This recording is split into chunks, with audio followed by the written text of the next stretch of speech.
If you've been spinning your wheels and not making the type of progress you want, I'm willing to bet that it's not from a lack of information. So in the internet age, we tend to have an overload of information. And that can be a problem because it leads to inaction. What we need is less talk, more action. I'm actually going to show you strategies that you can implement right away to lead you down that path to success. First, I want to thank everyone for coming out today. So glad you're here. Hopefully teach you a lot about nutrition today and give you a lot of take-home points that you can implement right away. So first, I want to present you with a quote. Methods are many, principles are few. Methods may change, principles never do. So let me explain that a little bit. If you look at any popular diet today out there on the market, so the paleo diet, the Whole30 diet, the Mediterranean diet, and if you break those down into their constituent parts, you'll actually see that they overlap quite a bit, so they share a lot of similarities. But perhaps they differ in the methods in which they apply those principles, okay? But one of the things that all of those diets are trying to do is trying to bridge a knowledge gap. And more often than not, we don't have a knowledge gap. We have a behavior gap. So what does that mean? It means that, for the most part, we know what foods we should be eating. We're just not eating them. Or perhaps if you're a busy mom with kids, or you've got a family member that works late and you eat at different times, there's a lot of challenges that can be presented that would make it difficult to incorporate these foods. So once again, it's not a knowledge problem, it's a behavior problem. All right, that's exactly what I intend to do today. I want to teach you the principles and then empower you to create your own methods to apply these principles in ways that fit your lifestyle, ways that are sustainable, ways that you can incorporate them for life, okay? Principle number 1, eat slowly. So most of us have a tendency to just shovel food down our face as fast as we can. There's a couple of problems with that. Number 1, it takes time for your body to detect that fullness signal.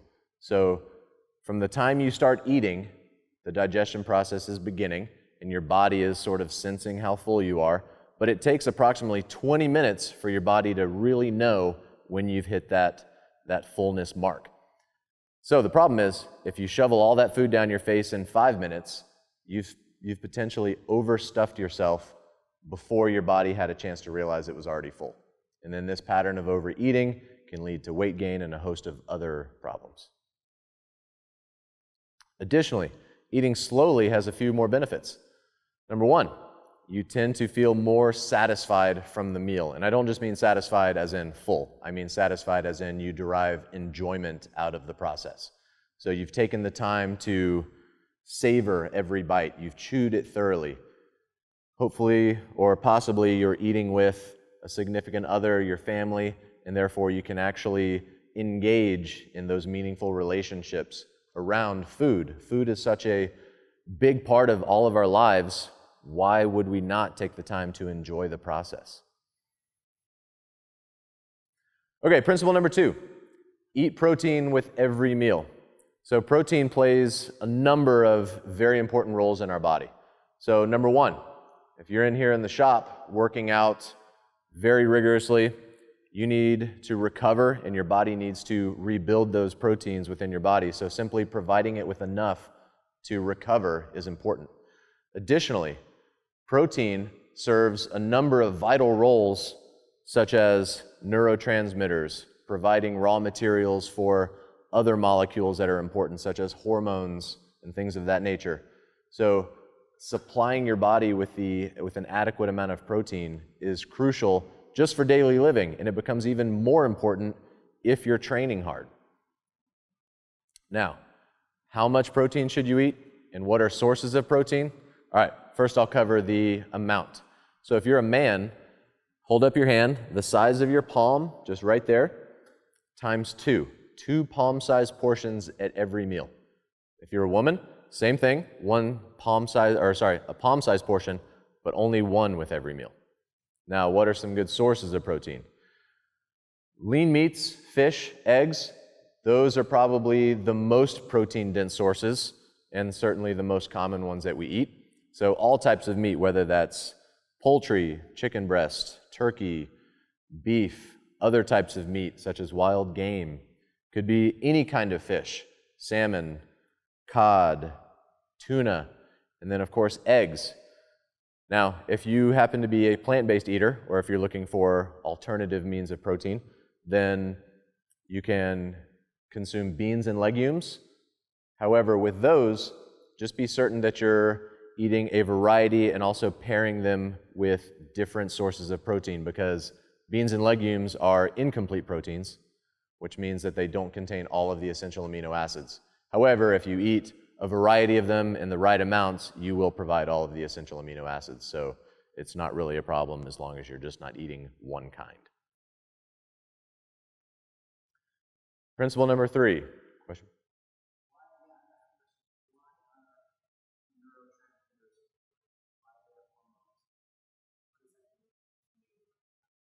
Sure.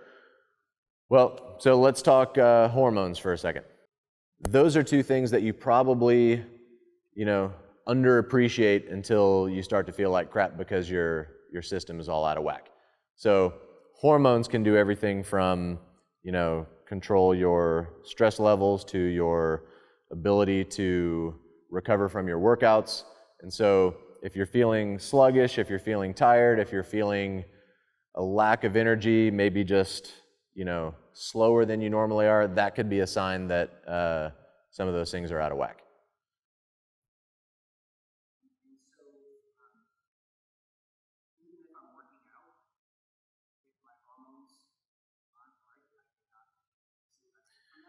Absolutely. Yeah. So working out is just a small part of that equation. And so recovering from the workout, in other words, your body's ability to repair itself after a rigorous workout, is arguably more important than the workout itself.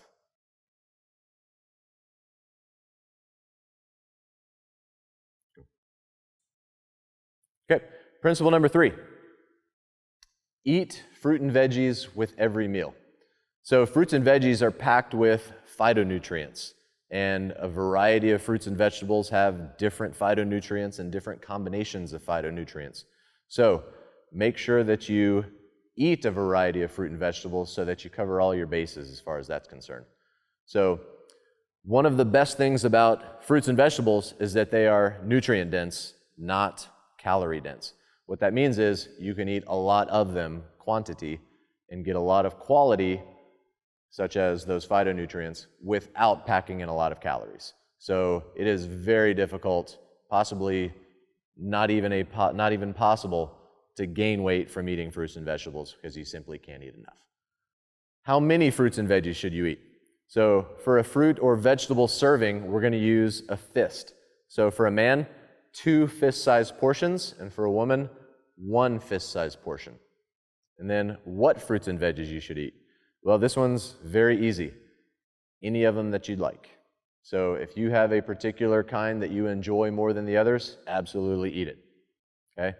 It would be, I do strongly suggest that you mix in some variety though. And an easy way to do that is simply eat different colors. Okay? Eat some yellow fruits and veggies, some green, some red. Generally speaking, the darker the color, the more nutritious it is. Principle number 4, eat a variety of carbohydrates. So carbohydrates can be important for a number of reasons. So for instance, following a workout, eating some carbohydrates can really help with recovery from that workout. During a rigorous session of exercise, you deplete things such as the glycogen in your muscles, and that needs to be restored. So eating some form of carbohydrate post-workout is very important. At all other times, outside of that post-workout window, your carbohydrate sources can simply be things like fruits and vegetables that we just talked about. Those are carbohydrate sources. And as we mentioned, they are very nutrient dense, not very calorie dense.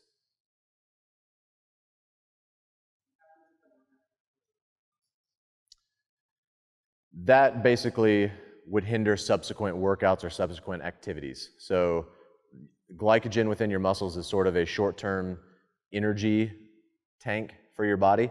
And if it's not there, you might feel sluggish, you might feel weak, you might feel slow, or simply under-recovered from previous workout sessions. Yes? Great question. I would argue that a candy bar is never a good idea. No, so you'd want to eat good sources of carbohydrates. So some starchy carbohydrates that are good would be all kinds of potatoes, white potatoes, new potatoes, sweet potatoes, you name it, they're all good. Old-fashioned oats, things like that, whole grains.